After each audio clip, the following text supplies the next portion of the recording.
Hello my lovely friends welcome back to a new blog. आज के सकाल सकाल उठे चा निये छादे चले आसছি একবারে গাছও দেখা হয়ে যাবে কেমন আছে না আছে, গাছে জল দিতে হবে কিনা। আজকে তো পয়লা বৈশাখ, তোমাদের সবাইকে শুভ নববর্ষ। বছরটা খুব ভালো কাটুক তোমাদের সবার। হলো গাছগুলোকে একবার দেখাই তোমাদেরকে। পদ্ম ফুলের কুড়ি প্রচুর এসছে, এই বেলি ফুল কয়েকটা আছে, এটা পেরে নেব। যেহেতু নববর্ষ আমাদের বাঙালির ভালো মন্দ খাওয়া দাওয়া হয়, সকালে ব্রেকফাস্ট করব কিছু একটা অন্যরকম, লাঞ্চও একটু অন্যরকম করব।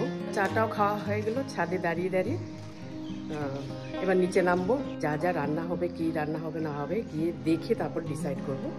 হ্যাঁ, বেশি কিছু আইটেম করবো না, চিকেন বা মাটন কিছু তো কিছু একটা হবে। তার সাথে ফ্রাইড রাইস খায় না কি পোলাও খায়, সেই হিসাবে আমি রান্না করব। আর আমার ভিডিওটা যাবে বুধবার, যেহেতু আমি সপ্তাহে 2 দিন দেখে অলরেডি নববর্ষ হয়ে যাবে। তাহলে চলো এবার নিচে যাই। বাজার চলে এসছে, মাটন এনেছে। আগে তরকারিটা বসিয়ে নেব, ময়দাটা মেখে নেব, ততক্ষণ ময়দাটা একটু রেস্টে থাকবে। তেল দিয়ে দিলাম কড়াইয়ে, তেল গরম হয়ে গেছে।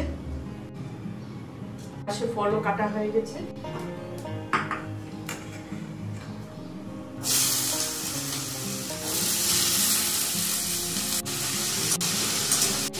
দিয়ে দিলাম, দুই দিয়ে মেখে রেস্টে রেখে দেবো। ততক্ষণ এদিকে আমার আলুর তরকারি হয়ে যাবে, তারপর লুচিটা গরম গরম ভেজে ওদেরকে দিতে পারবো ব্রেকফাস্ট। আমার হয়ে গেল, এটা ঢাকা দিয়ে রেখে দিলাম। আজকে মাংসটা একটু অন্যরকম রান্না করবো, তাই পেঁয়াজ, রসুন, টমেটো এগুলো সব আগে একটু বয়েল করে নেবো। বয়েল করে তারপরে ঠান্ডা হবে পেস্ট করবো। এদিকে বসিয়ে দিলাম। আলুর তরকারি হয়ে গেছে, এবার একটু ভাজা জিরা মশলা দিব, দিয়ে অফ করে দেবো। এই যে হয়ে গেল আলুর তরকারি। এবার লুচিটা করবো।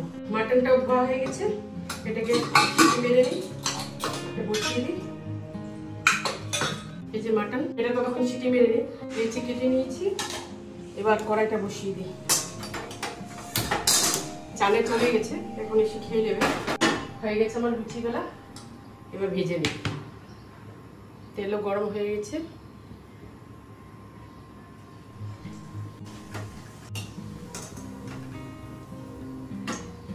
হয়ে গেছে আমার লুচি, এবার ব্রেকফাস্টটা দিয়ে দিই। এই হয়েছে আজকে ব্রেকফাস্ট পয়লা বৈশাখের।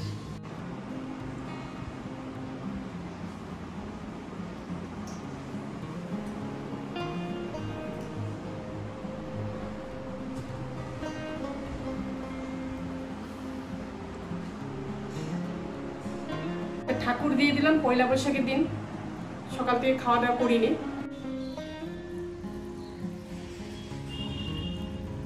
আমার গোপাল খাওয়া দাওয়া করে বসে আছে। রান্না করে চলে আসলাম, এবার রান্নাটা বসিয়ে দিই। এখন আর না ব্রেকফাস্ট খেতে ইচ্ছেই করছে না, 12টা বেজে গেছে। চালটাও ভিজিয়ে নিয়েছি, ফ্রাইড রাইস করবো। ধুয়ে ভিজিয়ে রেখে দিয়েছি, ফটাফট হয়ে যাবে। এদিকে ভাত বসিয়ে দিব, ভাতটা হয়ে যাক, তারপরে ফ্রাইড রাইসটা করবো। আর এদিকে মাটনটা বসিয়ে দিব। মাটনটা তো সিদ্ধই আছে, এক পাশে মাংস করে নেবো, আর এদিকে ভাত বসিয়ে দিব। ভাত হতে হতে এদিকে এটা হয়ে যাবে, ফটাফট সব ফটাফট হয়ে যাবে। তেল গরম হয়ে গেছে,